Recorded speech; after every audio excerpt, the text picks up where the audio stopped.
New York সিটির school এলাকার সড়কে নিরাপত্তা জোরদার করতে নতুন উদ্যোগ নিয়েছে সিটি প্রশাসন।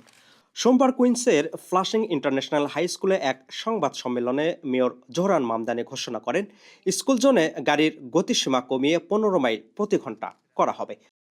I want to ensure that our City Hall is using every tool at our disposal to protect New Yorkers on our streets and our sidewalks. That is why today I am proud to announce that we are going to reduce the speed limit to 15 miles per hour outside all eligible 2,300 school zones. বর্তমান শহরের বেশিরভাগ school জোনে গতিসীমা প্রতি ঘন্টায় 20 mile. নতুন পরিকল্পনা বাস্তবায়ন হলে আগামী কয়েক বছরের মধ্যে এই সীমা কমিয়ে 15 মাইল করা হবে। This year, speed limits will be lowered at an additional 800 locations, bringing the total number of school zones with a 15-mile-per-hour speed limit to 1,300 by the end of 2026. While reducing citywide speed limits in one fell swoop would require a local legislative change to the city's administrative code, we are utilizing every tool we have through this immediate and sweeping executive action.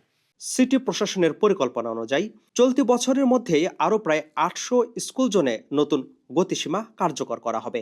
এতে মোট প্রায় 1300 school zone এই নীতির আওতায় আসবে। মেয়রের মেয়াদের শেষ নাগাদ অর্থাৎ 2029 সালের মধ্যে নিউ ইয়র্ক সিটির প্রায় 2300টি সরকারি ও বেসরকারি স্কুলের আশপাশে এই নতুন গতিসীমা কার্যকর করার লক্ষ্য নির্ধারণ করা হয়েছে। এই সিদ্ধান্ত বাস্তবায়ন করা হচ্ছে 2024 সালের একটি আইন স্যামিস লয়ের আওতায়। তবে নতুন এই সিদ্ধান্ত নিয়ে রাজনৈতিক মহলে বিতর্ক শুরু হয়েছে। কিছু রিপাবলিকান সিটি কাউন্সিল সদস্য অভিযোগ করেছেন, এটি মূলত চালকদের জন্য নতুন জরিমানার ফাঁদ তৈরি করবে। তাদের মতে প্রায় সব জায়গায় এখন স্কুল জোন, ফলে এই সিদ্ধান্ত কার্যকর হলে পুরো শহরেই গতিসীমা কমিয়ে দিবে।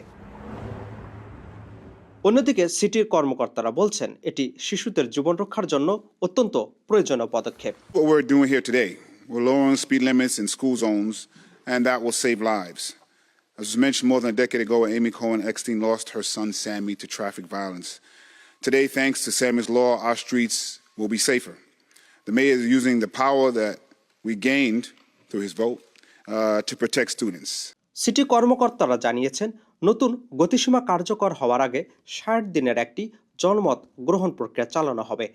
সবকিছু পরিকল্পনা অনুযায়ী এগোলে আগামী কয়েক বছরের মধ্যে নিউ ইয়র্ক সিটির প্রতিটি স্কুল জোনে কার্যকর হবে এই নতুন গতিসীমা। আপেল মাহমুদ, ঠিকানা নিউজ, নিউ ইয়র্ক।